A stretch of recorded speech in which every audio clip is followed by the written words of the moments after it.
The receptionist treated him like a backpacker without knowing he was the millionaire owner of the hotel.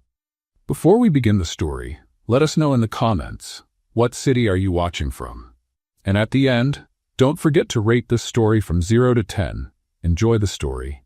Emma Rodriguez nearly spilled her coffee when she saw a man walk into the Grand Plaza Hotel lobby. He looked like a scarecrow. Messy hair, a big beard, a backpack that looked like it had survived 3 world wars, and dirty sneakers.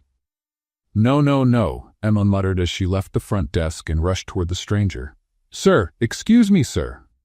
The man turned around, revealing sun-kissed skin and surprisingly beautiful eyes.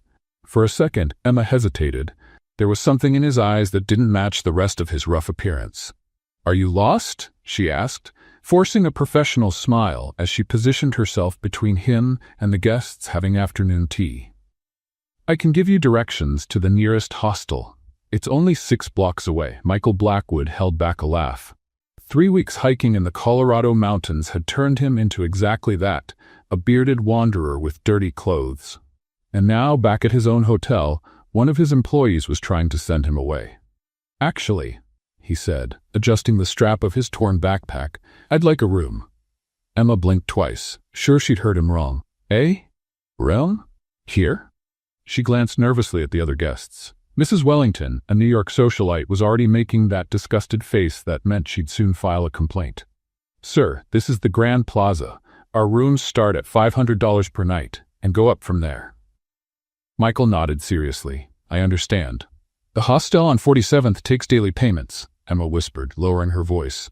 "And look." She reached into her purse and pulled out a wrinkled $5 bill. "Here.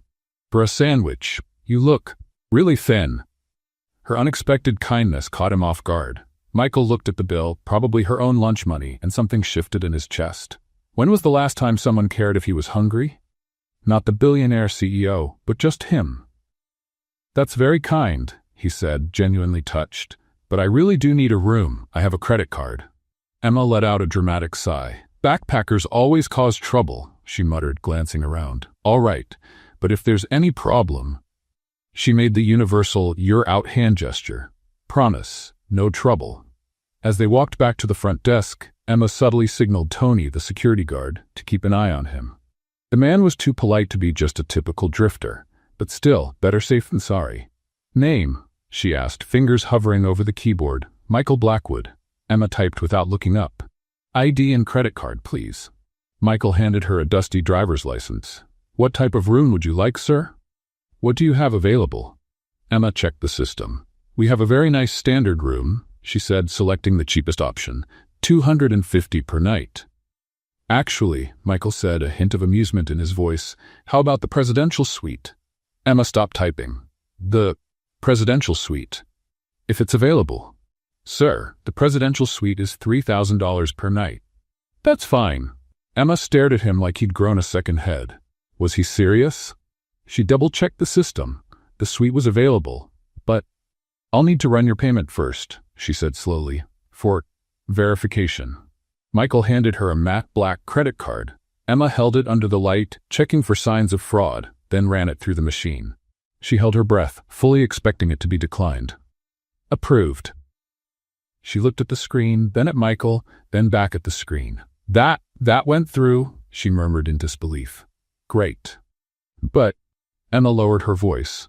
"Sir, are you sure this card isn't stolen? We've had that happen with people in tough situations." Michael nearly laughed. "I'm pretty sure it's legit." Emma still wasn't convinced.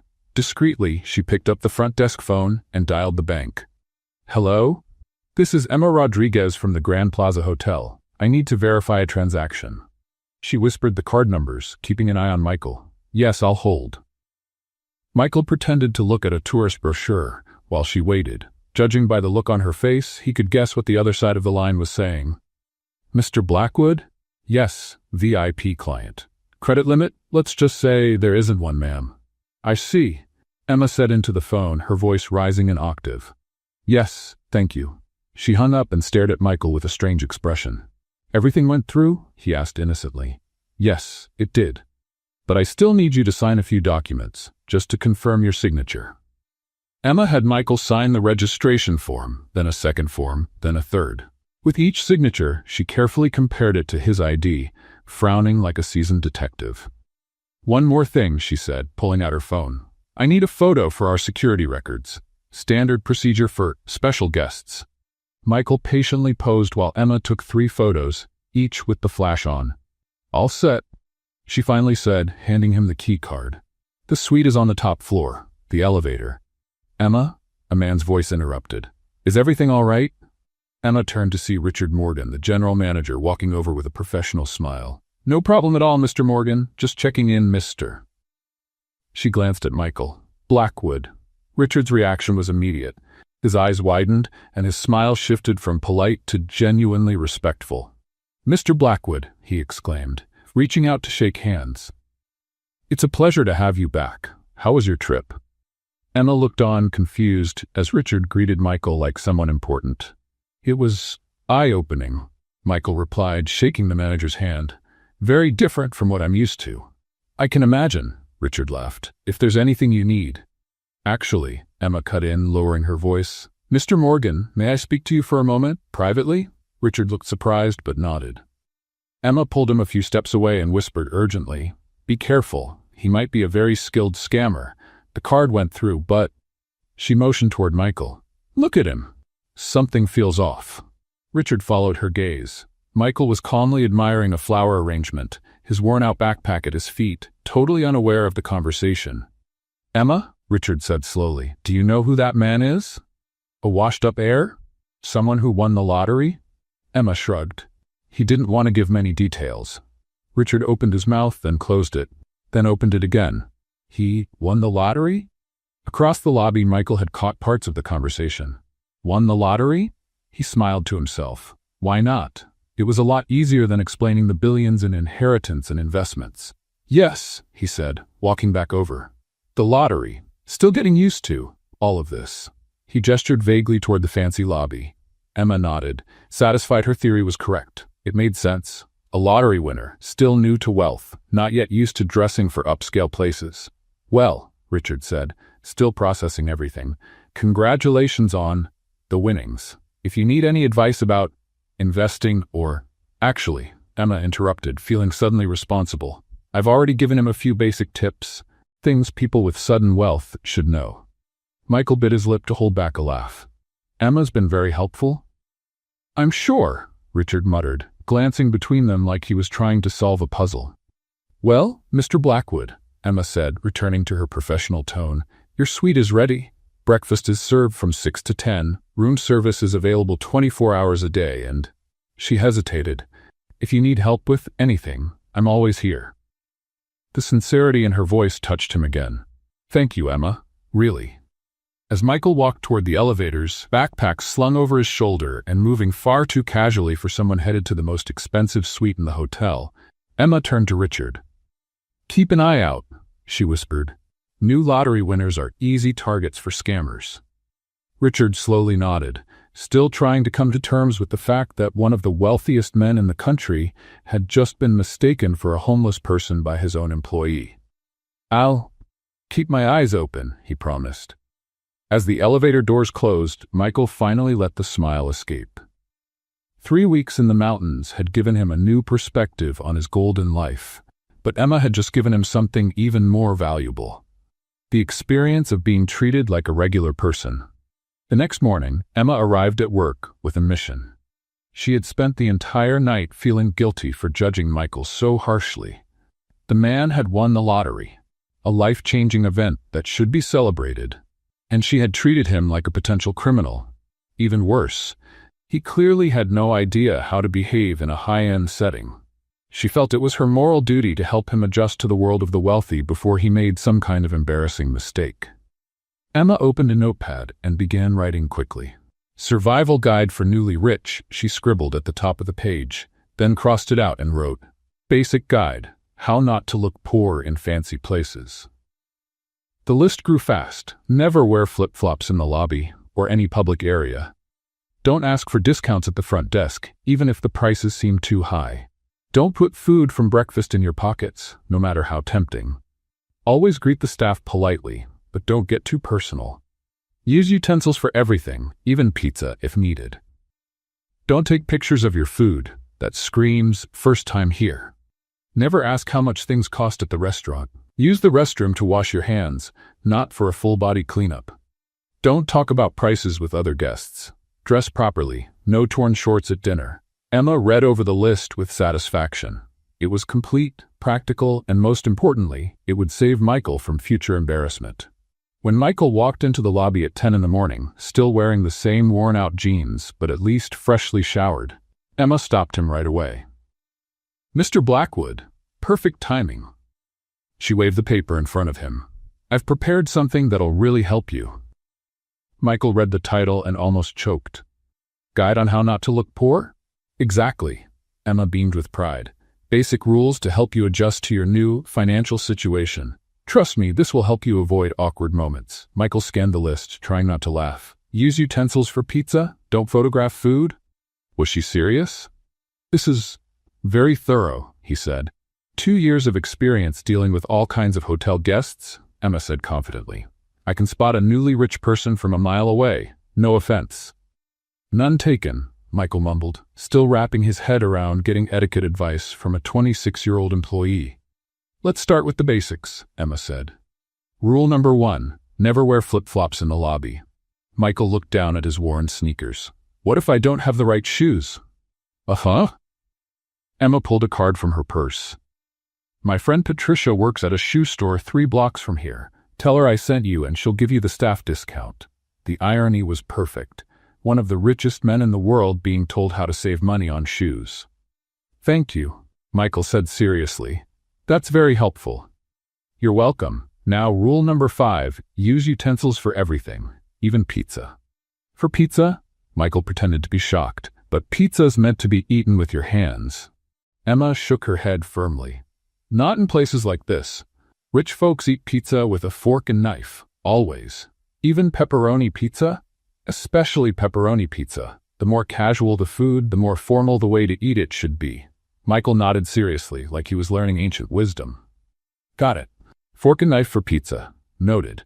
"Great, let's practice." Emma led him into the hotel restaurant where lunch was being served. A few tables were taken by business people in meetings, tourists planning their day, and a group of socialites gossiping about others. "Table for 2, Emma said to the maitre, who instantly recognized Michael but stayed professional. "Of course, Miss Rodriguez. Table 23 has a great view." Once seated, Emma took her role as instructor seriously. "Remember, sit up straight, don't put your elbows on the table, and..." She paused dramatically. "We're ordering pizza to practice rule number 5. Michael almost laughed out loud. "Pizza for lunch?" "Trust me, it's the ultimate test." The waiter, Robert, who had worked at the hotel for 15 years and knew Michael since he took over the company, was slightly surprised to see the boss with Emma, but remained polite. "Good afternoon. What can I get you today?" "1 margarita pizza," Emma said with confidence, "and 2 sparkling waters." "Excellent choice," Robert replied, carefully avoiding Michael's eyes. As they waited, Emma continued the lesson. Rule number 6, don't take photos of your food. That screams first time in a fancy place. "What if I want to show my friends?" Resist the urge. Rich folks don't take food pictures, they just eat. The pizza arrived in 15 minutes, served on an elegant plate with linen napkins. Michael looked at the utensils beside the plate like they were surgical tools. "Now show me," Emma said, arms crossed. Michael picked up the fork and knife with exaggerated care. He cut a tiny piece of pizza, chewed slowly and swallowed with a thoughtful look. "How is it?" Emma asked. "Very refined," Michael replied. At the table next to them, a middle-aged couple watched the scene with fascination. The woman whispered something to her husband, who shook his head in disbelief. Michael kept eating his pizza with a knife and fork, each movement careful and proper. He cut the slices into perfect little shapes, chewed with his mouth closed, and dabbed his lips with the napkin after every bite. "Perfect," Emma whispered, glowing with pride. "You're learning fast." Across the restaurant, 3 businessmen stopped talking to watch what was happening. One of them discreetly took out his phone, as if he were documenting a rare species of human behavior. "Can I ask you something?" Michael said, cutting another tiny piece. "Of course. Why are you helping me? Yesterday, you thought I was a criminal." Emma blushed a little. Because I judged you by your appearance, and that was wrong. My grandma always said, it doesn't matter where you come from, it matters where you're going. You won the lottery. That's amazing.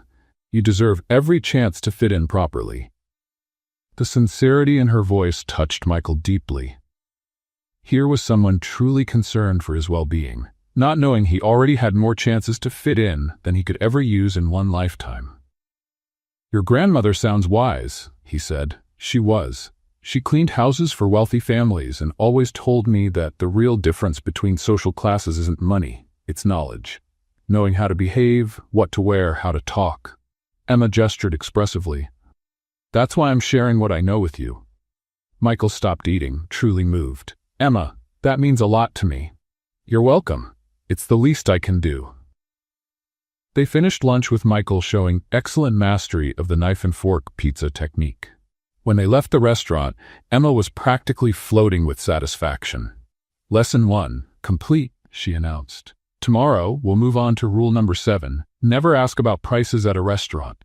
Can't wait, Michael said, and for the first time in years, he actually meant it.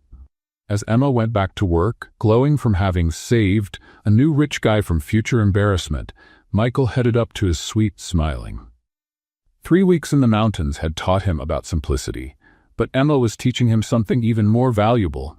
Sometimes the most generous people are the ones with the least to give. And eating pizza with a knife and fork, even if it seemed silly, could be surprisingly fun with the right person. Today's the big day, Emma announced on day 3 of Operation Civilize Michael, walking into the lobby with a notepad and a determined expression that would have made a general proud. Advanced etiquette training in a real-world setting. Michael, who had woken up thinking about business mergers and quarterly reports, was instantly pulled back into the alternate reality where he was a lottery winner in desperate need of social training. Real-world setting? He asked, amused. Le Bernardin, Emma said with reverence, as if naming a sacred pilgrimage site. 3 Michelin stars. If you can get through dinner there without embarrassing yourself, you'll officially graduate from How to Be Rich 101. Michael nearly choked. Le Bernardin was one of his favorite restaurants. He dined there at least once a month and knew the chef, Daniel Boulud, personally. But Emma didn't need to know that. Sounds intimidating, he said, pretending to be nervous. That's why I brought study materials. Emma opened her notepad, revealing diagrams that looked like architectural blueprints. Complete map of proper cutlery setup in a fine dining restaurant. The map was a work of art in itself. Emma had drawn plates, glasses, napkins, and silverware with obsessive precision. Every item was numbered and connected by arrows to tiny handwritten notes. Salad fork, main fork, dessert fork, she recited like a sacred chant. Left to right, always left to right. Knives on the right, then spoons after the knives. Never, ever use the wrong fork for the wrong course. And if I forget, Michael asked with a genuinely worried face. Then you become a meme on someone else's Instagram, Emma said seriously. I've seen it happen. A man once used a fish fork for steak and went viral under the hashtag #NewRichFail. Michael made a mental note to check if that hashtag was real. 2 hours later, they were sitting at Le Bernardin. Emma was glowing with pride for getting a last-minute table. She didn't know Michael had personally called the manager. The restaurant was in full evening swing. Soft lighting, quiet conversations, and an atmosphere of sophistication that cost about $500 per person. Remember, Emma whispered, pretending to study the menu while watching Michael out of the corner of her eye. Sit up straight, napkin on your lap, and for heaven's sake, don't blow on the soup. People blow on soup? Michael asked innocently. Regular folks do. Rich people wait for it to cool naturally. The sommelier approached. Francois, who had known Michael for 5 years and always reserved his best wines for him. Francois looked at Michael, then at Emma, then back at Michael, clearly confused but maintaining flawless professionalism. Good evening, Francois said in a thick French accent. May I suggest a wine to go with your dinner? Emma spoke up. Nothing too expensive, she said, glancing meaningfully at Michael. Something democratic. Francois blinked slowly. In 5 years of serving Michael Blackwood, he had never heard anyone ask for a democratic wine for the man who once ordered a $1,500 bottle of Chateau d'Yquem just because he felt like something sweet. Maybe. A simple Bordeaux? Francois offered carefully. Perfect, Emma exclaimed. See, she whispered to Michael. Always show that you're in control of your spending. Rich people don't need to prove anything by buying the most expensive wine. Michael nodded seriously, mentally noting this revolutionary financial philosophy. The first course arrived, an edible work of art that looked like it had been sculpted by angels. Emma immediately switched into teacher mode. Now watch, she said, picking up the outermost fork. You always start with the utensils on the outside and work your way in. It's like unwrapping a present, layer by layer. Michael followed her instructions with exaggerated focus, cutting tiny bites and chewing as if he were solving a complex math problem. Excellent technique, Emma whispered, proud as a mother watching her child take their first steps. It was during the second course that disaster struck. Michael was cutting his fish with surgical precision when he accidentally bumped his elbow into the wine glass. The red liquid spread across the table like a crime scene, staining his white shirt and creating a moment of complete silence in the restaurant. "Oh no!" Emma exclaimed, jumping up. "Your shirt." "It's nothing," Michael said, but Emma was already in full emergency mode. "Come on, let's go to the restroom. We have to rinse this before it sets." She practically dragged Michael through the restaurant, passing tables where other guests watched the commotion with thinly veiled interest. Emma was so focused on the wine stain, she didn't notice how all the waiters gave slight bows as Michael walked by. "Good evening, Mr. Blackwood," murmured Robert, the head waiter. "Everything all right, Mr. Blackwood?" asked Marie, the assistant sommelier. "Need any help, Mr. Blackwood?" offered Jean-Claude, the maitre d'. Emma, busy reviewing stain removal strategies, took the greetings as a case of mistaken identity. "He's not Mr. Blackwood," she corrected automatically. "He's Mr.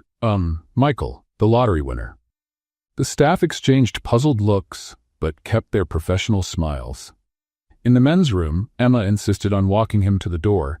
She gave Michael instructions on how to handle wine stains. "Cold water, always cold water. Hot water sets the stain," she shouted through the door. "Got it," Michael replied, secretly impressed with Emma's domestic knowledge. When they returned to the table, the restaurant manager, Philippe Moreau, was waiting with a concerned expression. "Mr. Blackwood," Philippe said, completely ignoring Emma's presence, "I'm terribly sorry about the incident. May I offer you a fresh shirt? We have a few designer pieces in our VIP wardrobe." Emma looked at Philippe, then at Michael, then back at Philippe. "Excuse me," she interrupted, "but you've got my friend confused with someone else. This is Michael, not Mr. Blackwood." Philippe looked genuinely puzzled. "But madam, this is definitely—" "Understandable mistake," Michael cut in quickly, giving Philippe a look that clearly said, "Don't blow the cover. It happens more often than you'd think." After 15 years in fine dining, Philippe had learned that the whims of ultra-wealthy clients were often impossible to explain. If Michael Blackwood wanted to pretend he wasn't Michael Blackwood, who was he to argue? "Of course," Philippe said slowly. "My mistake. Mr. Michael, may I still offer the new shirt?" "That won't be necessary," Emma said firmly. "We managed with cold water and basic home cleaning techniques." After Philippe left, clearly confused but maintaining professional dignity, Emma turned to Michael with a satisfied look. "See, that's exactly the kind of embarrassing situation we're trying to avoid. Waiters in fancy places can be very presumptuous. They assume any well-dressed customer is some kind of celebrity." "Very insightful," Michael agreed. "Now, where were we? Oh yes, fish cutting technique. The secret is a 45-degree angle." The rest of the dinner went on, with Michael receiving subtle greetings from all the staff, while Emma continued her mission to teach him, completely unaware that she was giving etiquette lessons to a man who probably dined at places like that more times in a month than she had in her entire life. When they finally left, Emma was beaming. "Mission accomplished," she announced. "You behaved like a true gentleman. Well, except for the wine incident, but that could happen to anyone." "Thanks for your patience," Michael said sincerely. "You're welcome." As they walked down the street, Emma chatted away about plans for the next phase of Michael's transformation. He couldn't stop smiling. It had been years since he'd had so much fun, and it was all thanks to a determined receptionist who had decided to save him from himself. The fact that she was saving him from problems he'd solved decades ago only made it more entertaining. "We need to talk about your wardrobe," Emma declared the next morning, showing up in the lobby with the determination of a general planning the Normandy invasion. "You can't keep looking like you just walked out of a wildlife documentary."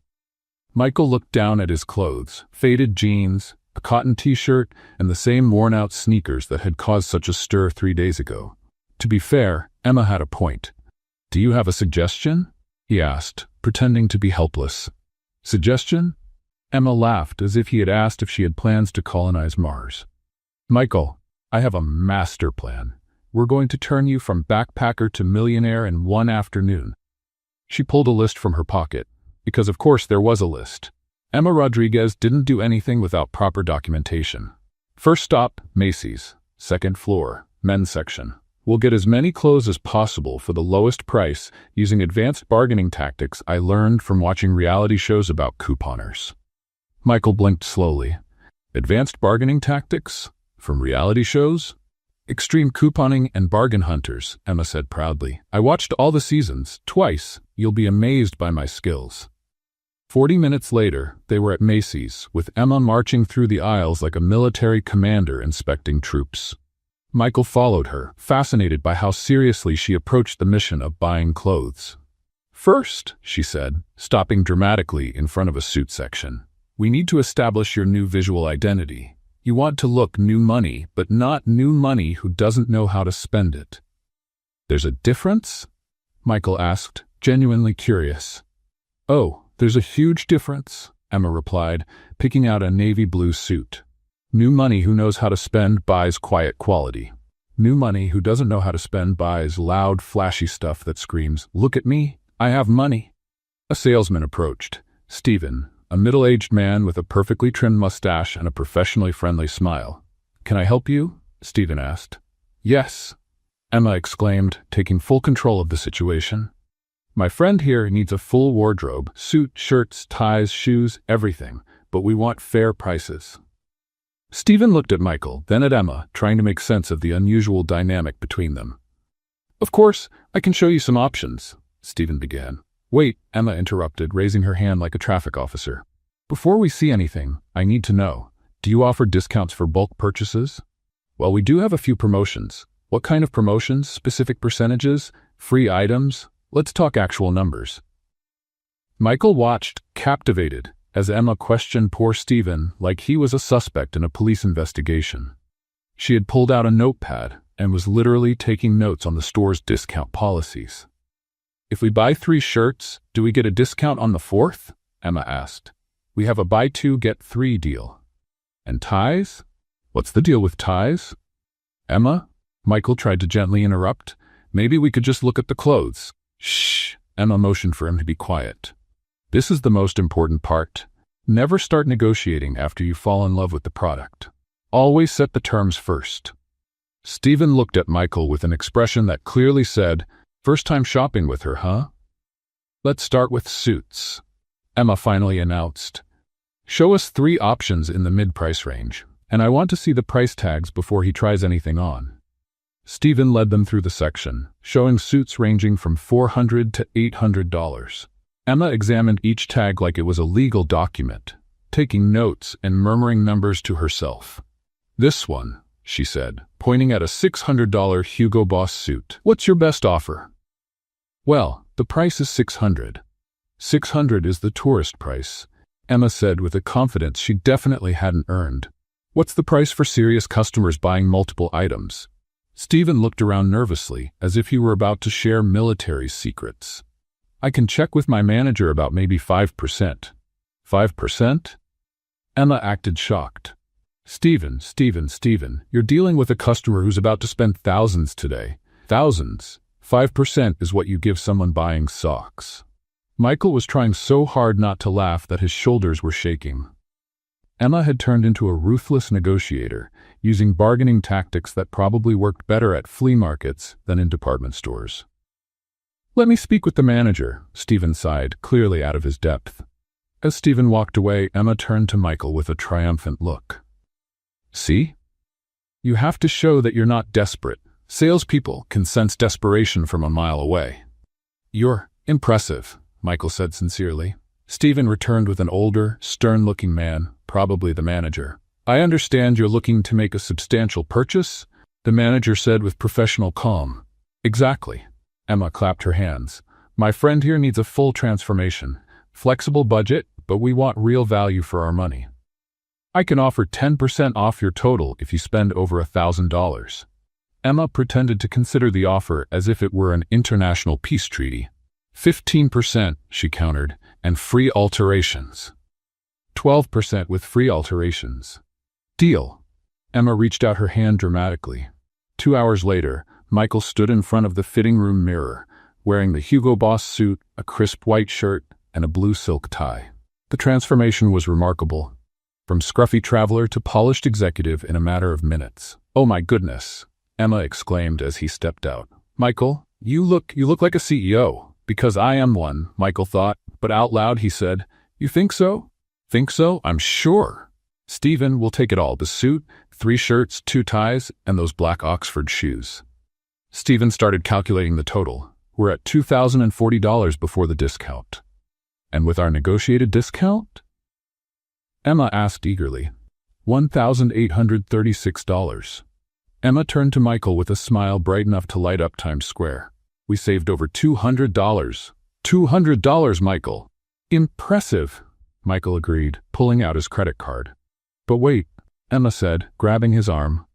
"Let me try one more thing." She turned to Stephen.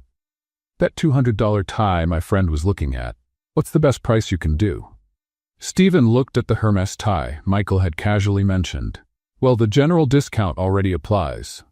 "Come on, Stephen, a $200 tie for a purchase close to $2,000? You can do better than that."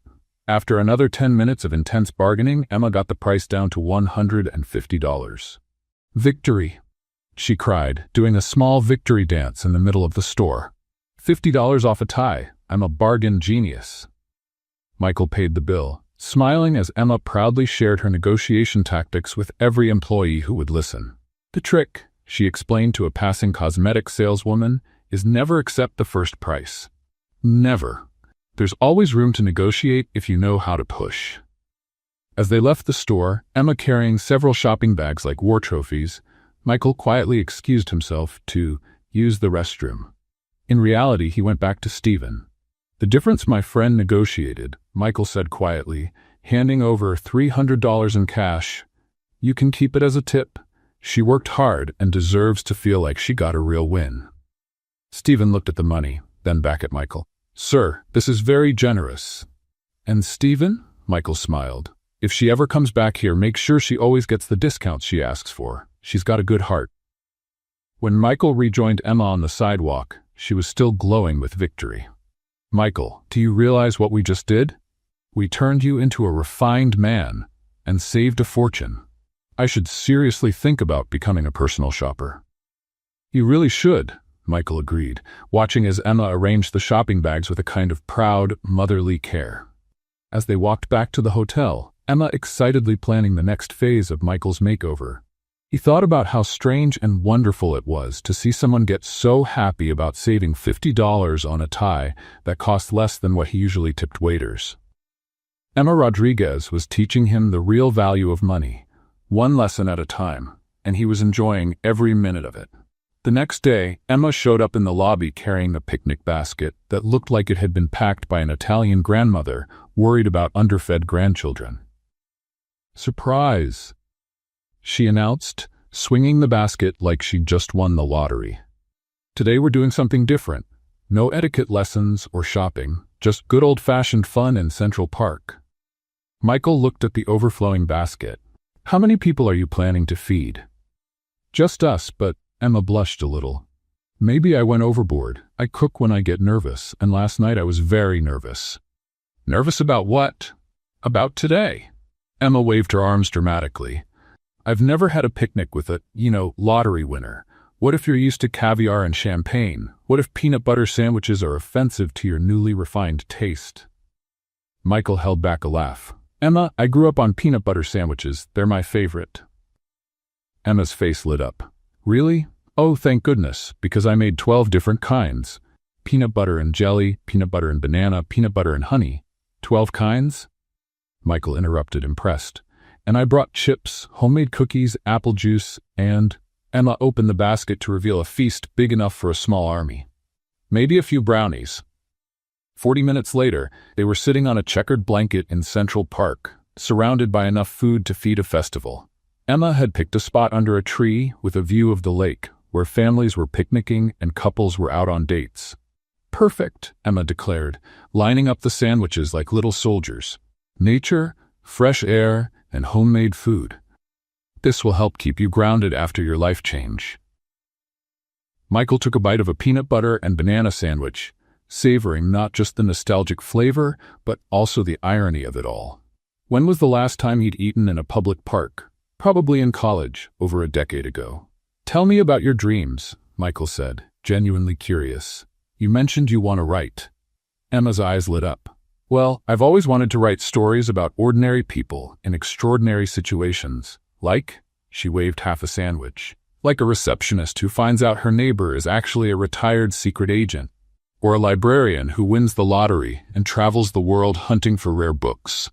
Those stories sound fascinating, Michael said sincerely. They're just dreams, Emma shrugged, but Michael saw the spark of passion in her eyes. My real dream is to open a bookstore cafe in Brooklyn, a cozy place where people can come to read, write, talk about books. It'd be like a giant living room for book lovers. Why don't you do it? Emma laughed, but there was a trace of sadness in her voice. With what money? Do you have any idea how much it costs to open a business in New York? Between rent, inventory, permits, decor, we're talking at least $200,000. For me, it's like trying to buy the moon. Michael chewed thoughtfully. $200,000. For him, that was less than the price of his watch. But for Emma, it meant a lifetime of impossible saving. What about you? Emma asked. What are you planning to do with your lottery winnings? Any wild dream you've always wanted to make real? Before Michael could answer, his phone rang. He looked at the screen and frowned. It was David Chen, his chief financial officer, probably about the Blackwood Industries merger with the German hotel chain he'd been negotiating for months. Sorry, he said to Emma. I need to take this. It's important. Mr. Blackwood, David said without any introduction when Michael picked up, we have a situation with the Muller merger. They're demanding to renegotiate the acquisition terms and… Wait, David, Michael quickly interrupted, noticing Emma was listening. Can you make it simpler? Simpler? Sir, we're talking about $2.3 billion in… Simpler, Michael repeated firmly, giving Emma a meaningful look. There was a confused pause on the other end. And, sir, are you okay? I'm fine. Just simplify the situation so I can understand better. After 15 years working for Michael, David had learned to read his boss's odd signals. Oh, you're undercover? Exactly. I see.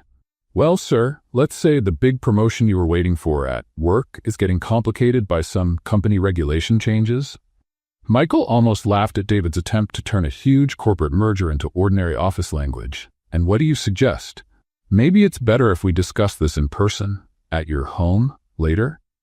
Perfect idea, thanks. Michael hung up and turned to Emma, who was looking at him with a strange expression. Work? She asked. Yeah, Michael said, trying to sound casual. McDonald's can get pretty complicated sometimes. Emma blinked. McDonald's has company mergers? Michael immediately noticed his mistake. Well, not mergers, shift mergers, when they combine the morning shift with the afternoon one to save costs. Oh, Emma nodded, impressed. Wow, even McDonald's is modernizing. Meetings about rules, shift mergers. You must be like a senior manager. Something like that, Michael muttered, making a mental note never to take work calls near Emma again. What language were you speaking at the end? Emma asked, curious. It sounded like German. Michael froze. He had automatically said see you later in German to David, a habit from negotiating with German companies. That was German, he admitted. You speak German? Emma's eyes widened. How amazing. Where did you learn it? Movies, Michael said quickly. I watch a lot of German movies. What kind of movies? Documentaries. About hamburgers. McDonald's is a global company, so… Michael was desperately making it up. It helps to know other languages. Emma nodded, clearly impressed. Such professional dedication, learning German to work better at McDonald's. Michael's phone rang again. This time it was Maria Santos, director of the South American division. Hello, Miguel. Maria said cheerfully. We need to discuss the São Paulo contracts. Maria, Michael interrupted in fluent Spanish. I'm in an informal meeting. Can we talk later? Informal meeting? You? Are you sick? Very funny. I'll call you in an hour. Okay, but the Brazilians are pushing for an answer about… 1 hour, Maria. I promise. Michael hung up and found Emma staring at him with her mouth open. That was Spanish now, she said slowly. It was. You speak Spanish and German? And French? Michael admitted, realizing he was already too deep to stop now. French too? Emma almost shouted, making a nearby family look their way. Michael, how many languages do you speak? Just 5, maybe 6 if you count basic Italian. Emma stared at him like he'd just confessed to being an alien. 5 languages? To work at McDonald's? Well, Michael searched desperately for a believable excuse. I watch a lot of movies and series. Netflix has a great international selection. You learned 5 languages watching Netflix? And YouTube, Michael added, hoping it made the story more believable. There are lots of educational channels and apps like Duolingo. Emma kept looking at him like she was trying to decode a secret message. Michael, that's amazing. You must have a very high IQ. Just dedication, Michael said modestly. Dedication? Emma laughed, but it was a laugh full of admiration. Michael, you're a polyglot lottery winner working at McDonald's who learned languages watching movies. You should write a book about your life. The phone rang a third time. This time it was the French office number. No, Michael said out loud, hanging up without answering. No more work today. But what if it's important? Emma asked. Nothing is more important than peanut butter sandwiches with a friend, Michael said sincerely. Emma smiled, a smile that lit up her whole face. You know how to say the right things. They spent the rest of the afternoon eating, talking, and laughing. Emma shared stories about strange hotel guests. Michael made up fake adventures about life at McDonald's, and both carefully avoided topics that might reveal more than they wanted. When the sun began to set, Emma packed up the picnic leftovers with military-like efficiency. Best day in weeks, she declared. Thanks for letting me do this. Thanks for inviting me, Michael replied. It's been a while since I relaxed like this. As they walked back through the park, Emma suddenly stopped. Michael? Yes? Promise me that if fame goes to your head, you won't forget normal people like me? Michael looked at her. This kind woman who had shared her dreams, her homemade food, and her friendship with no expectations. Emma, he said seriously, I promise people like you are exactly the ones I'll never forget. And for the first time in days of well-meaning lies, Michael Blackwood had told the absolute truth. Emma stayed awake all night, staring at the ceiling of her small apartment in Queens while her mind processed the strange events of the last few days. Michael knew 5 languages. He got calls about company mergers at McDonald's. All the fancy restaurant staff greeted him like he was someone important. Something wasn't adding up. The next morning, Emma arrived at work with a mission. Find out who Michael Blackwood really was. She had watched enough episodes of CSI to know that every serious investigation started with quietly watching the suspect. The problem was, Emma Rodriguez had about as much spying skill as an elephant trying to hide behind a pole. I need a disguise, she muttered to herself, digging through the lost and found drawer behind the front desk. Something to make me invisible. 5 minutes later, Emma emerged transformed into a bizarre version of a private detective. Huge dark sunglasses covering half her face, a bright pink sun hat a guest had forgotten, and a copy of the New York Times that she had poked holes in to create observation windows. The final look was more like someone escaping from a mental hospital than a professional spy. Perfect, whispered Emma, positioning herself behind a marble column in the lobby. Now I just have to wait for the target to show up. What Emma didn't know was that the moment she put on those ridiculous glasses, Tony, the head of security, had alerted his whole team. Everyone, Tony said over the radio, Emma's having some kind of episode. She's wearing a strange disguise and hiding behind column 3. Keep your distance, but keep an eye on her. Tony, replied Marcus. Another guard. She has a newspaper with holes. I know, Marcus. I know. At 10 a.m., Michael appeared in the lobby, wearing one of the new shirts Emma had helped him buy. He casually headed for the elevator, unaware he was being discreetly followed by a woman wearing oversized sunglasses and carrying a newspaper like a shield. Emma sneaked after him, trying to match her steps to the lobby's background music. Unfortunately, the music was a slow waltz, and Emma was moving like she was in an action movie chase scene. Suspect heading to the elevator, she whispered to herself, pretending to read the newspaper. Way too confident for a new lottery winner. What Emma also didn't notice was that Marcus and Steve, 2 security guards, were now following her, keeping a respectful distance while trying to figure out what on earth she was doing. She's talking to herself, Steve reported over the radio. Noted, Tony replied. Keep watching. Michael got on the elevator, and Emma rushed toward the stairs, determined to reach Michael's floor before him. She climbed 2 flights in high heels, arriving out of breath on the 3rd floor just as the elevator doors opened. "Aha!" she whispered triumphantly, quickly raising the holy newspaper to hide behind. Michael stepped out of the elevator and walked down the hall toward the presidential suite. Emma followed at what she considered a professional distance, but which actually made her obvious to anyone with working eyes. Suspect entering the presidential suite, Emma muttered, making mental notes. Way too comfortable for someone who should be impressed by luxury. Behind her, Marcus and Steve had come up the stairs, both trying to understand why the hotel's most normal receptionist had turned into a cartoon version of a secret agent. Emma decided she needed a better vantage point. She positioned herself behind an abandoned housekeeping cart in the hallway, her sunglasses reflecting the ceiling lights like spotlights. Base, this is Agent Emma, she whispered dramatically to herself. Target in position, waiting for further developments. 15 minutes later, the suite door opened and Michael came out, now wearing a perfectly tailored suit. Emma nearly dropped her newspaper. Where was the awkward lottery winner who needed help picking out ties? Complete change in appearance, she murmured, very suspicious. Michael headed back toward the elevator and Emma resumed her pursuit. This time, she decided to improve her spy technique by borrowing a room service cart to blend in. The result was Emma pushing a cart full of clean towels down the hallway, wearing sunglasses and a pink sun hat, trying her best to look like a regular cleaning staff member. This is brilliant, she whispered. No one suspects the cleaning crew. Marcus watched Emma roll by with the cart and spoke into his radio. Tony, now she's taken a room service cart. She stole it? Well, borrowed it, without permission.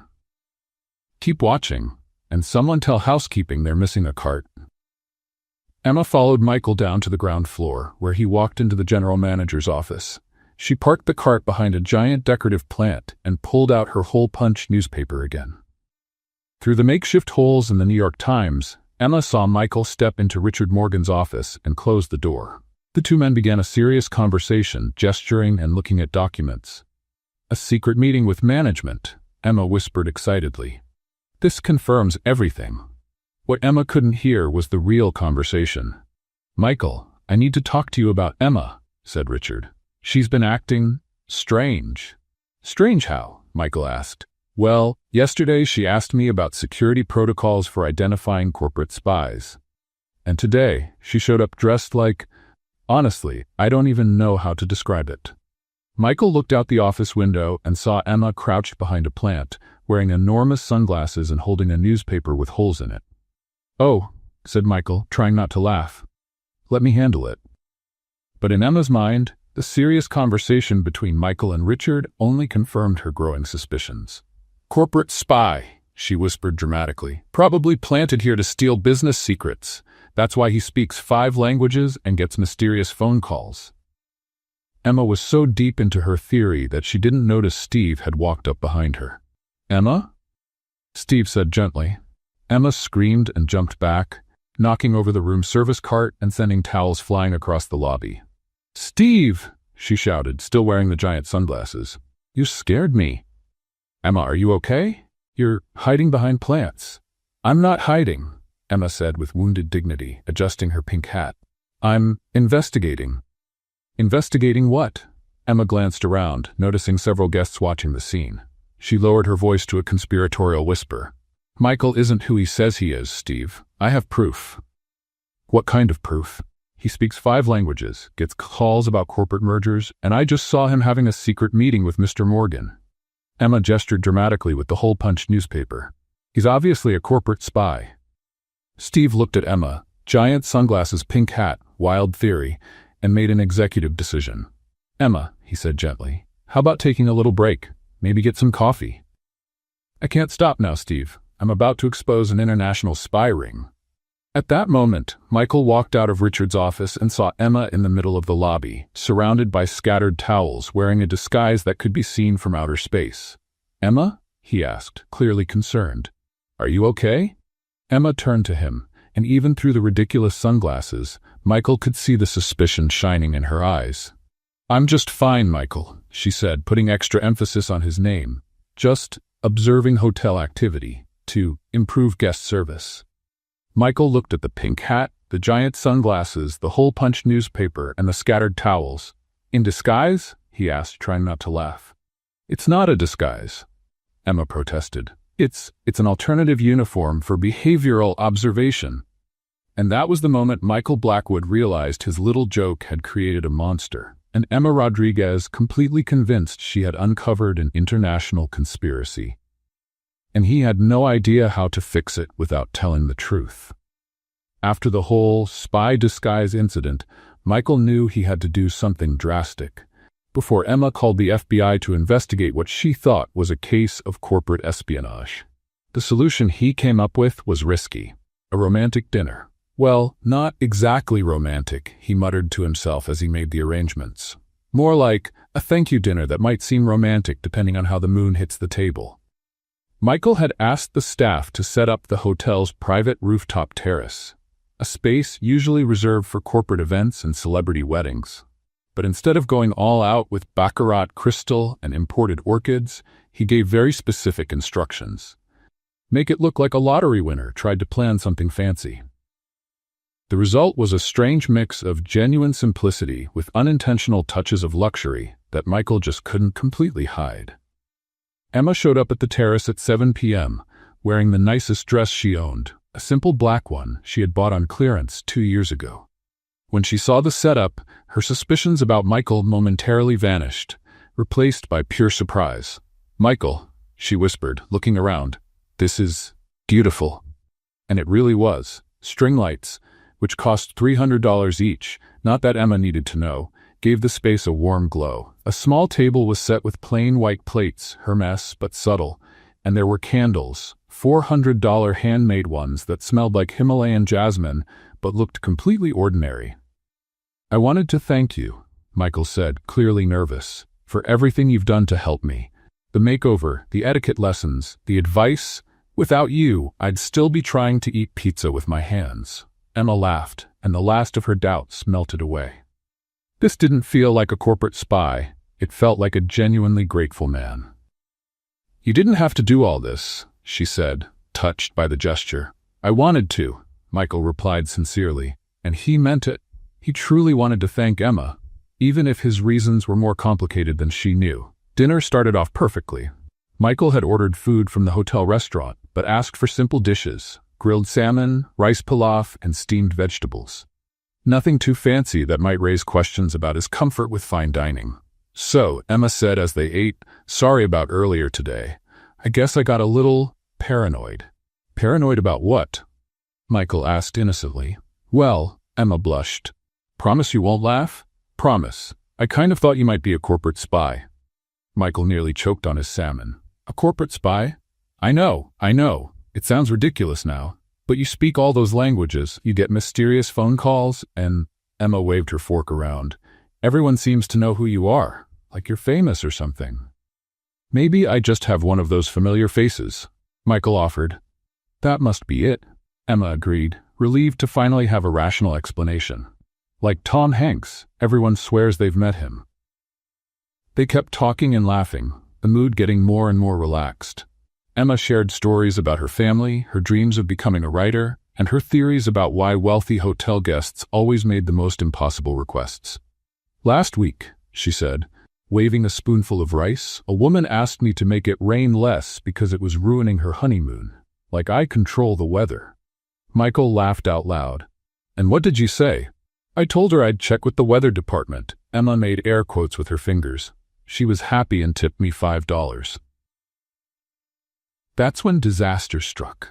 Emma was making dramatic hand gestures to show how she had called the climate control department when her elbow hit the lemon butter sauce.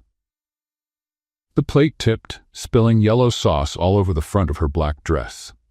"Oh no," Emma shouted, jumping up. "My dress, it's the only nice one I have." Michael immediately stood up and took off his shirt without thinking. "Here, use this to clean it up." Emma gratefully took the shirt, far too focused on the sauce disaster to notice what Michael had just handed her. If she had looked more closely, she might have noticed the small Ermenegildo Zegna tag, or the fact that the fabric felt like smooth Italian silk worth $800. "Thank you," she said, immediately starting to blot the sauce from her dress, using Michael's shirt. Michael watched in silent horror, trying not to show it, as Emma used his very expensive shirt like it was a kitchen towel. She scrubbed the stain vigorously, then wiped her hands on the shirt, and even used one sleeve to dab some drops that had landed on the table. "I think I got most of it out," she said, checking her dress. "Your shirt is super absorbent." Michael swallowed hard. The shirt now looked like a yellow map of Italy, with lemon sauce stains forming abstract patterns on what used to be pristine silk. "I'm glad it helped," he managed to say.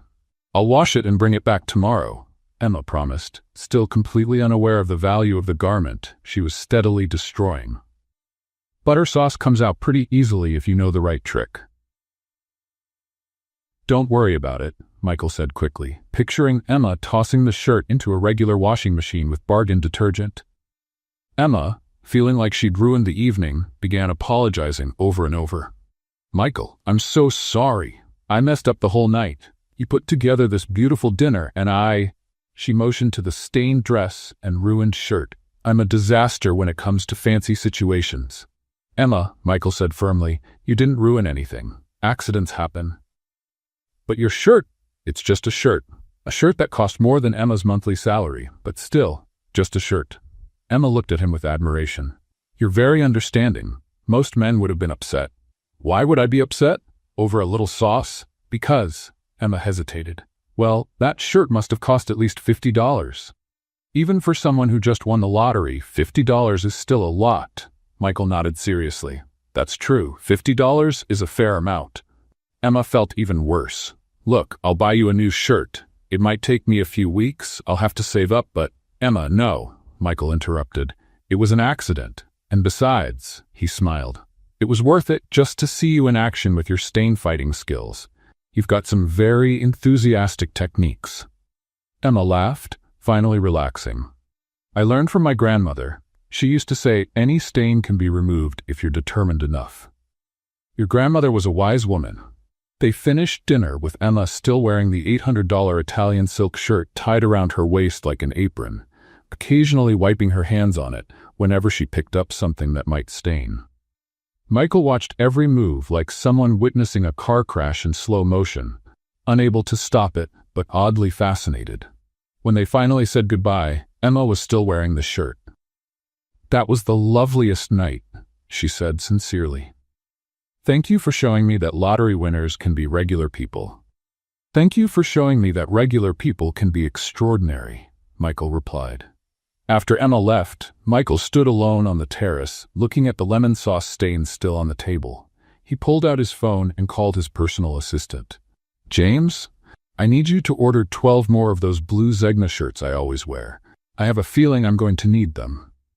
"12, sir? May I ask why?" Michael looked out at the city lights, thinking about Emma likely trying to clean lemon sauce out of Italian silk in her tiny laundry room. "Let's just say I met someone who has a very enthusiastic relationship with sauces." And for the first time in years, Michael Blackwood went to sleep smiling over a ruined shirt. The next morning, Emma woke up still smiling about the dinner. Michael's shirt was hanging in her bathroom, soaking in a mix of detergent and baking soda her grandmother swore could remove any stain known to mankind. "Poor guy," she murmured, making instant coffee. "I bet that shirt is one of the only fancy things he bought with his lottery money." While waiting for the coffee, Emma sat down at her old laptop, the one she'd bought used 3 years ago. She'd woken up with an idea for a short story. The lottery winner who didn't know he was rich. It would be based on Michael, of course, with a few changes to protect his privacy. But what's a good last name for the character? She wondered, tapping on the slow laptop. Something that sounds classy, but not too fancy. That's when a mischievous thought popped into her head. Why not Google Michael Blackwood, just to make sure there wasn't some famous Michael Blackwood out there who could make her story a problem? Just a quick search, she told herself as she opened her browser, just to avoid any copyright issues. Emma typed Michael Blackwood into the search bar and hit enter, expecting maybe a few LinkedIn pages and social media profiles of regular people with the same name. What showed up on the screen made her coffee fall off the table. Michael Blackwood, CEO of Blackwood Hospitality Group, worth $8 billion. Emma blinked, then blinked again, then rubbed her eyes and looked at the screen once more. "That has to be someone else," she muttered, clicking on the first link. "There must be millions of Michael Blackwoods in the world." The Forbes page opened, showing a professional photo of a man in a sharp suit, perfectly styled hair, and a confident CEO smile. Emma stared at the photo for a long moment before her brain could process what she was seeing. It was Michael. Her Michael. The Michael she had taught to eat pizza with a fork and knife. "No!" Emma shouted, so loud the neighbors knocked on the wall. She frantically clicked link after link, each page confirming what she desperately wanted to deny. Michael Blackwood, 34 years old, heir to the Blackwood Hotel empire, one of the 10 richest people in America. Blackwood Hospitality Group owns 44 luxury hotels worldwide, including the iconic Grand Plaza Hotel in Manhattan. "Grand Plaza," Emma shouted at her laptop. "He owns the hotel where I work."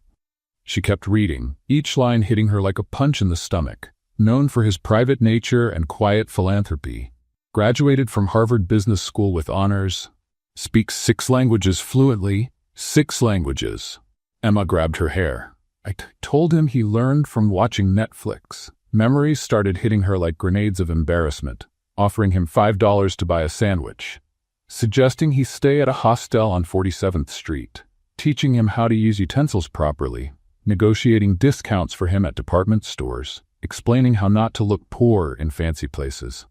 Emma scrolled down and found a photo gallery. Michael at charity events, always perfectly dressed, surrounded by other well-known people. Michael opening a hospital he funded. Michael receiving awards for his philanthropy. And then she saw it.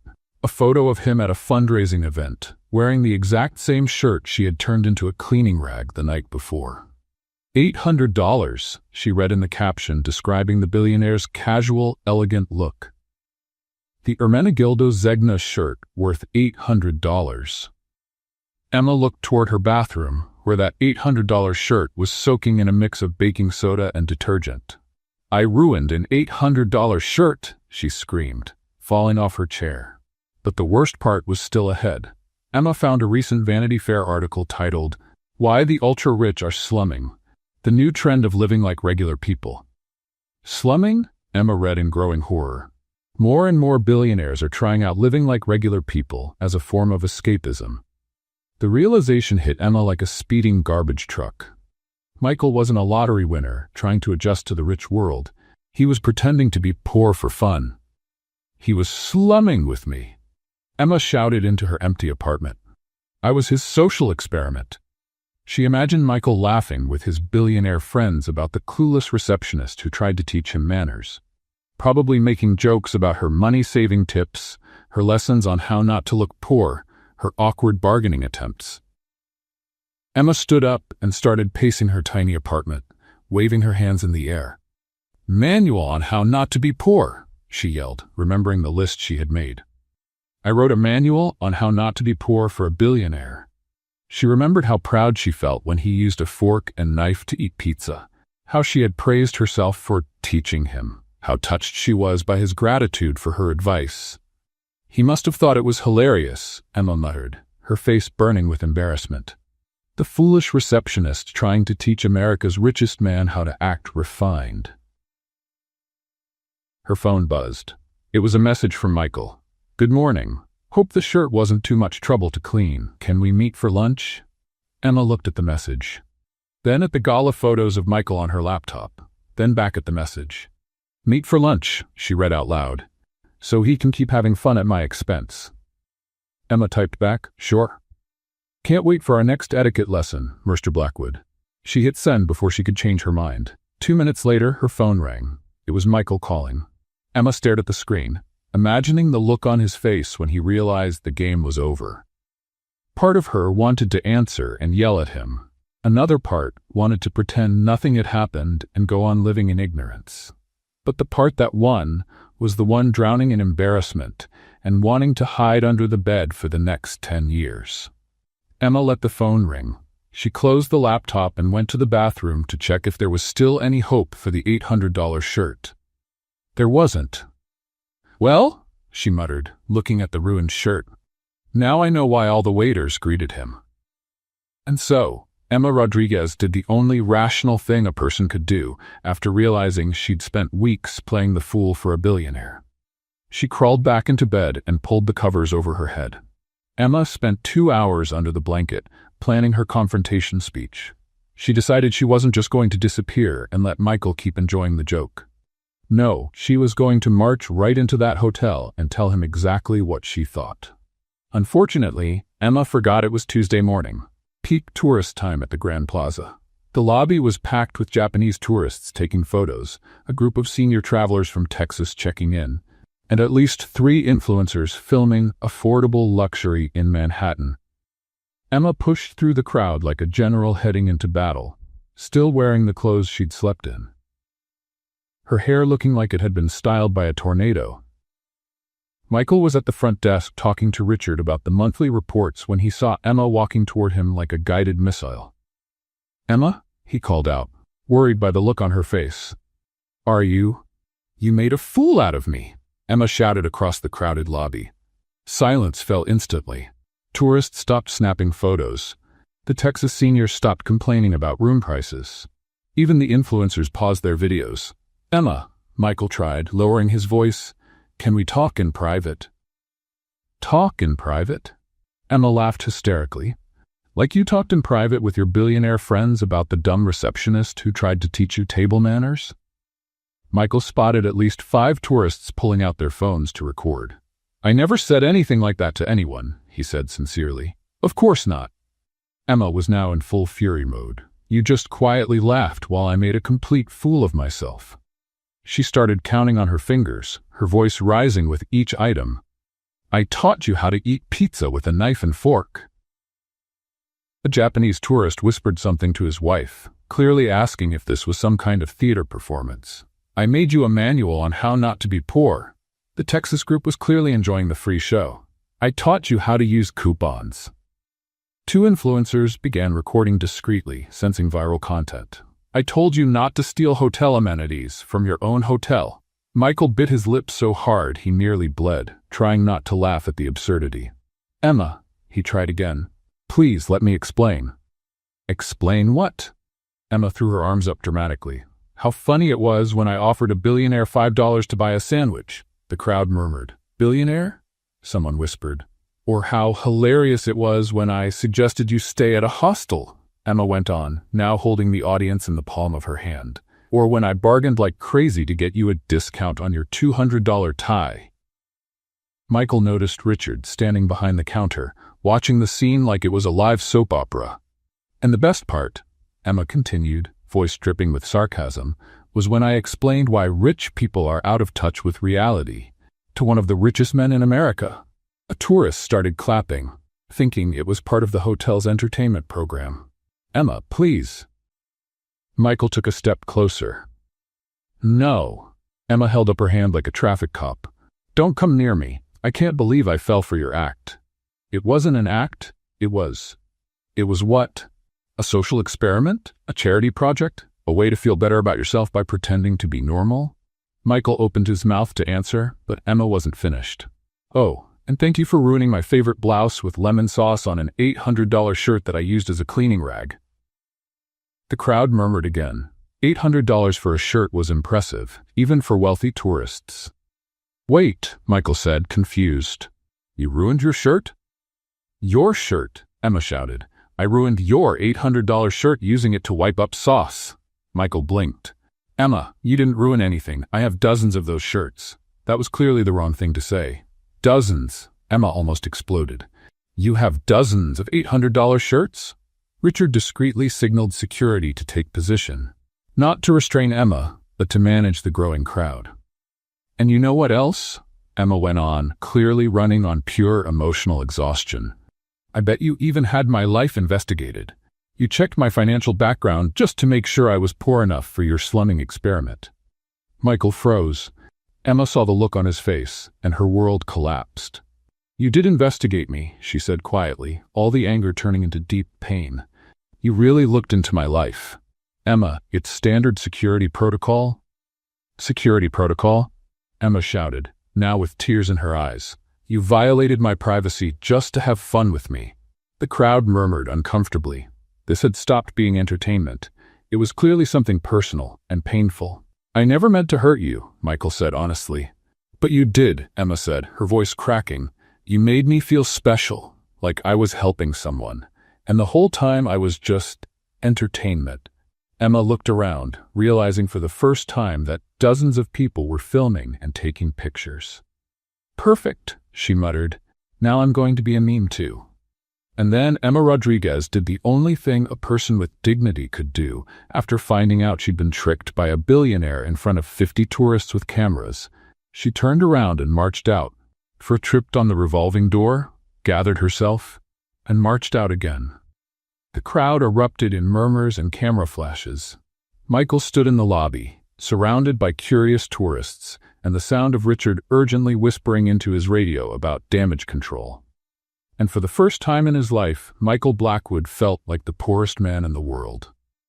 Emma returned to the hotel 3 hours later, wearing clean clothes and carrying a resignation letter she had written and rewritten 7 times.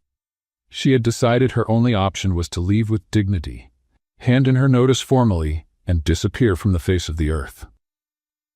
The lobby was still busy, but thankfully there were no crowds recording epic confrontations. Emma marched straight to the front desk, where Richard was working. "Mr. Morgan," she announced dramatically, "I'm here to hand in my resignation." Richard looked at the letter, then at Emma, and let out a deep sigh. "Emma, you don't have to." "Yes, I do," Emma declared, her voice echoing through the lobby. "I can't keep working in a place where I was humiliated by—" She looked around and lowered her voice into a theatrical whisper. "Certain billionaires who think it's fun to fool innocent employees." A few guests glanced in their direction with curiosity. "I accept your resignation," Richard said gently, "but I wish you'd reconsider." "Never." Emma slapped her hand on the desk. "My dignity is worth more than any job." She turned to leave dramatically, her hair flying behind her like in a movie. Unfortunately, Emma had forgotten she was wearing new shoes with smooth soles. Her feet slipped on the polished marble floor of the lobby, and she stumbled spectacularly, her arms spinning like helicopter blades as she tried to regain balance. Michael, who had quietly entered the lobby hoping for a chance to speak to her, instinctively stepped forward to help. "Emma," he called, reaching out to catch her. "No," Emma shouted back, rejecting his help with such force that she lost her balance even more. "I don't need your help." She flailed her arms to push Michael away, completely lost her footing, and fell backward, straight into the decorative fountain in the center of the lobby. The splash was epic. Emma surfaced from the fountain like a very angry mermaid, soaking wet, with a water plant hanging from her hair and looking like she'd been attacked by an octopus. The entire lobby froze. Tourists, staff, guests, everyone was staring at Emma sitting in the fountain, dripping and radiating absolute indignation.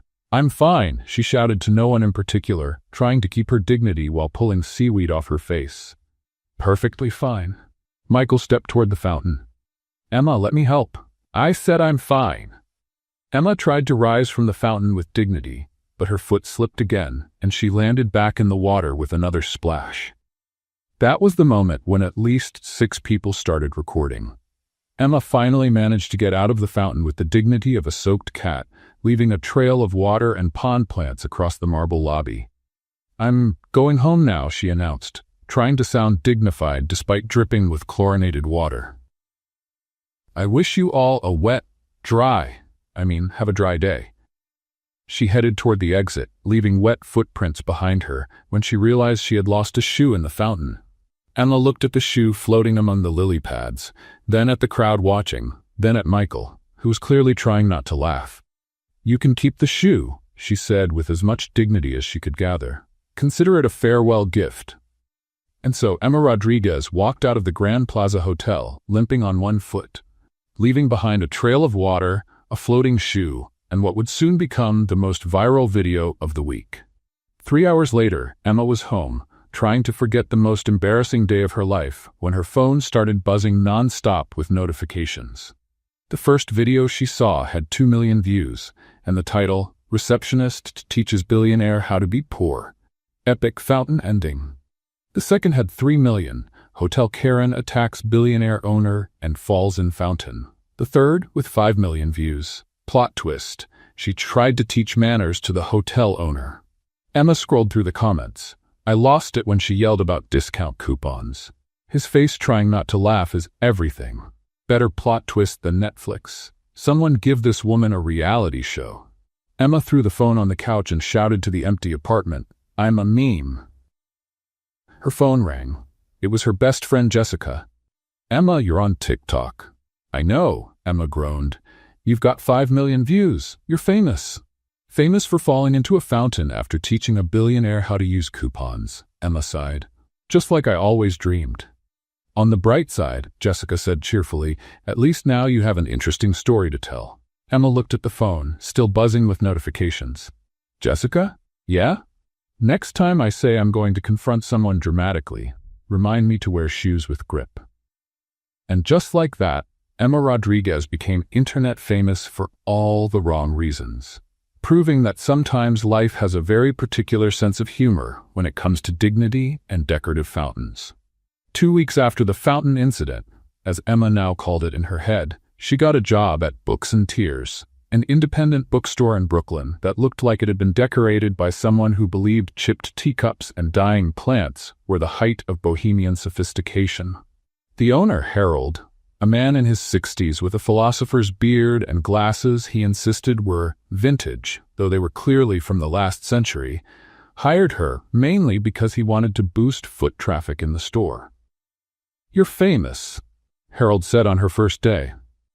"People will come here just to meet you." Emma thought Harold was being overly optimistic. She was wrong. On the first day, 12 people showed up. On the second, 23. On the third, Emma stopped counting when she realized there was a line outside on the sidewalk.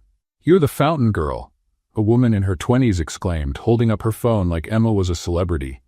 "Can I take a selfie? Did you really teach that billionaire how to use coupons?"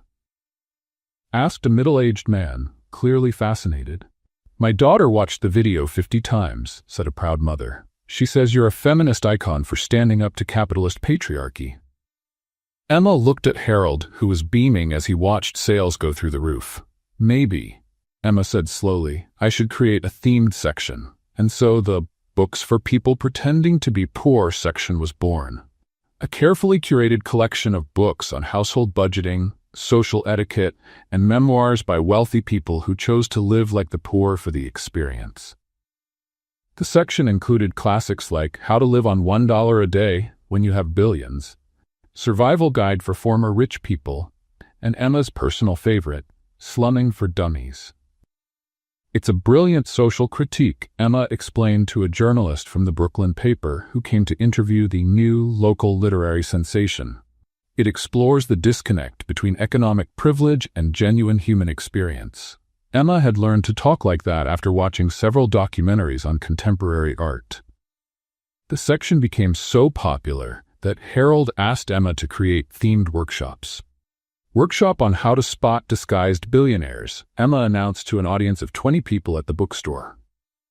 "Clues include speaking multiple languages, learned from watching movies, getting mysterious calls about mergers at McDonald's, and eating pizza with a knife and fork without complaining.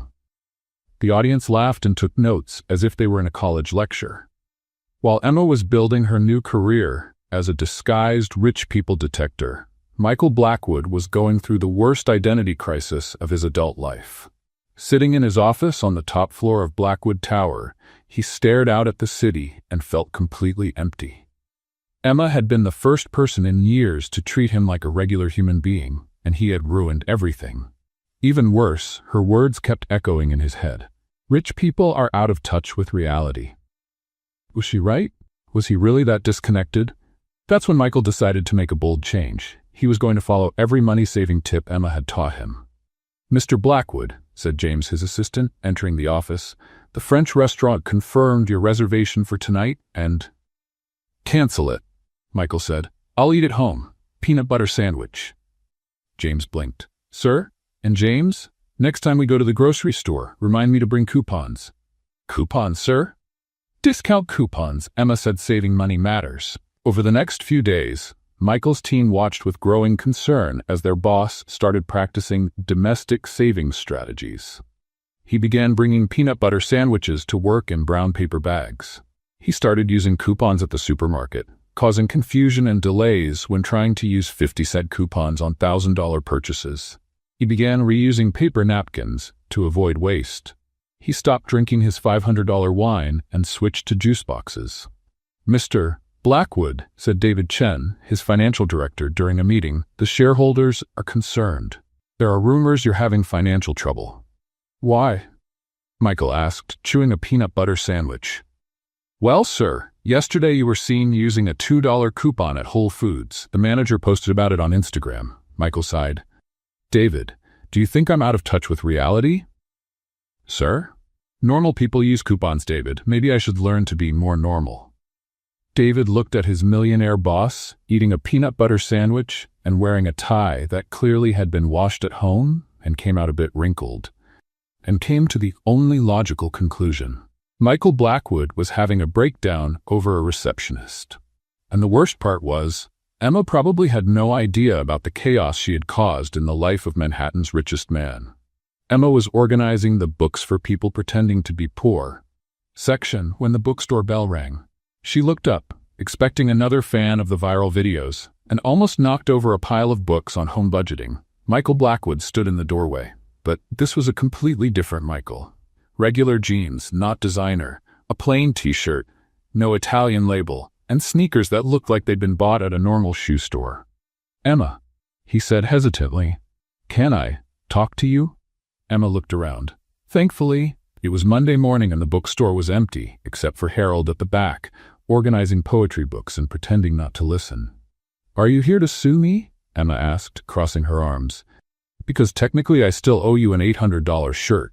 "Actually," Michael gave a sad smile, "I came to apologize and to tell you how I feel. To tell me how you feel."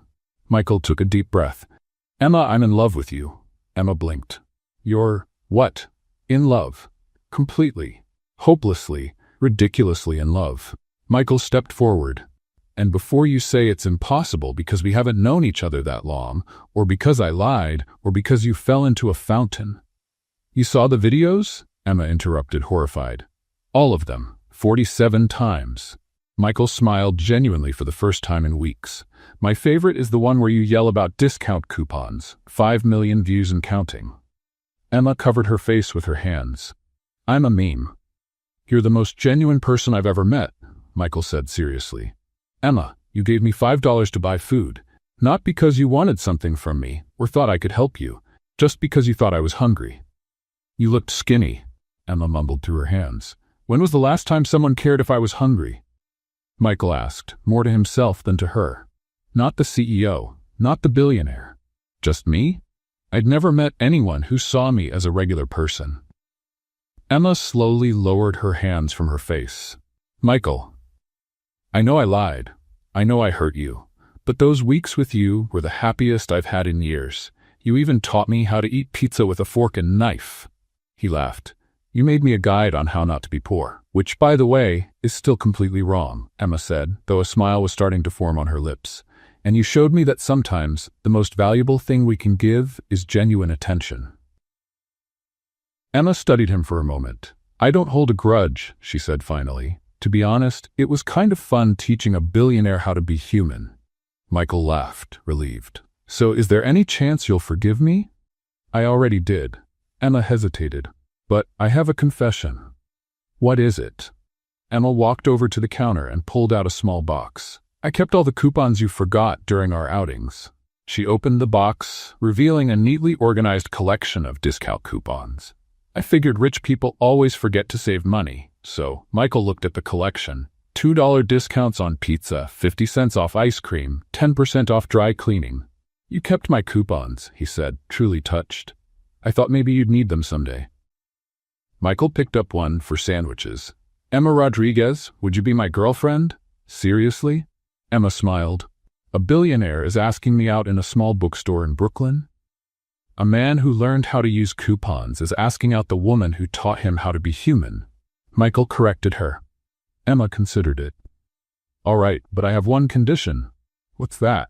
No expensive gifts for the first 6 months. Emma pointed at him firmly. I want to be sure you're interested in me, not in impressing the poor girl with money. Michael smiled. Peanut butter sandwiches and picnics in the park? Perfect. And Michael? Yes? You can keep using those coupons. Saving is saving, no matter how many billions you've got. Michael kissed Emma right there, in the middle of the books for people who pretend to be poor section, while Harold discreetly clapped from the back of the store. And for the first time in his life, Michael Blackwood felt truly rich. 3 months later, Emma Rodriguez stood in front of the mirror in her small Brooklyn apartment, adjusting the pearl necklace Jessica had lent her. She wore a simple but elegant white dress she had found on clearance, with an employee discount, thanks to the sales clerk who was a fan of her viral videos. I still can't believe I'm getting married at the place where I fell into a fountain, she murmured to Jessica, her maid of honor. And just 3 months after you told each other how you felt. Jessica laughed. You two really don't waste time. When you know, you know, Emma said with a smile. Besides, Michael said the longer we waited, the more time I'd have to come up with new conspiracy theories about him. The wedding was a unique mix only Emma and Michael could pull off. A simple ceremony in Central Park, the same place they had their picnic, followed by a reception on the Grand Plaza rooftop. The decorations were intentionally modest, string lights, flowers from the local market, and a sign that read, "Coupon-free zone," an inside joke between the couple. The guests were an eclectic mix. Harold from the bookstore sitting next to David Chen, the CFO, Tony the security guard chatting with Richard Morgan, and at least 10 people who knew Emma from her viral videos and came to cheer for the most unlikely couple of the year. Dear friends, the officiant began, we are gathered here today to unite Emma and Michael, 2 people who proved that sometimes true love shows up disguised as hilarious misunderstandings. Emma laughed, remembering all the absurd moments that had brought them to this point. But before the vows, the officiant continued, the bride would like to make a special presentation. Emma pulled a small envelope from her sleeve. Michael, she said seriously, as a wedding gift, I have something very special for you. Michael looked at her, curious, as Emma opened the envelope. Honeymoon discount coupons, she announced proudly. 15% off the inn at Martha's Vineyard, free breakfast if we stay 3 nights. And, Emma, Michael interrupted, laughing so hard he nearly dropped the rings. Did you really bring coupons to our wedding? They're honeymoon coupons, Emma said, defending herself. And look at this one. It's a discount on bike rentals. The guests burst out laughing. Harold shouted, That's my girl, from the back. I accept all the coupons, Michael said solemnly, and I promise to use them proudly. When it was time for the vows, Michael held Emma's hands.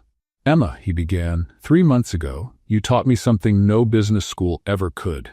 The real value of things. You showed me that $5 given with love is worth more than 1,000 given out of obligation. You taught me that eating pizza with a fork and knife can be hilarious, and that someone can be a billionaire and still need to learn how to be human. Emma was crying. happy tears that completely ruined her cheap but waterproof makeup. "And Michael," she said, "you showed me that dreams can come true in the most unexpected ways. Who would have thought that teaching manners to a lottery winner would lead me to the love of my life? You taught me that sometimes the best things come disguised as bearded backpackers who don't know how to eat pizza properly." "And who love discount coupons," Michael added. "And who love my coupons." Emma laughed through her tears. After the ceremony, during the reception on the terrace, Richard Morgan gave a toast to Emma, who turned our hotel into a viral romantic comedy, and to Michael, who proved that even billionaires can learn that love is priceless, but might come with a discount if you know where to look. A few days later, Emma was in the temporary office she had set up in an empty room at the Grand Plaza. On the desk were business plans, financial spreadsheets, and a pile of coupons sorted by category. Emma's hospitality training already has 5 hotels interested in the program, she said to Michael, who was sitting in a simple chair eating a peanut butter sandwich. "And the concept?" he asked. "Simple. Train staff to treat every guest like a VIP, no matter what they look like." Emma showed him a presentation. "Lesson number 1. The guy with the torn backpack might be your future boss." Michael laughed. "And the sustainability program? It's working perfectly. We implemented your Emma's saving tips in 3 hotels. We saved $40,000 just by reusing towels and cutting down on food waste." Forbes wants to do a story about how a receptionist revolutionized hotel management with discount coupons, Michael said proudly. "I'll only accept if they use the photo of me falling into the fountain," Emma replied. "It's tradition now." That night, at home, now a bigger apartment, but still in Brooklyn because Emma insisted, they were planning their next adventure. "Emma," said Michael, "what if we opened our own hotel chain? Small, affordable, and where everyone is treated like royalty. Can I create a training manual called How Not to Judge Guests by Their Appearance?" Emma asked, excited. "You can. And can I launch a corporate household savings program based on your advice?" Emma threw herself into Michael's arms. "I knew I loved you from the moment you agreed to eat pizza with a fork and knife. And I knew I loved you from the moment you offered me $5 to buy a sandwich," Michael replied, kissing his wife. What did you think of Michael and Emma's story? Let us know in the comments. On a scale from 0 to 10, what's your rating? Don't forget to subscribe to the channel and turn on notifications so you don't miss any of our stories. And check out more emotional stories by clicking right here on the final screen.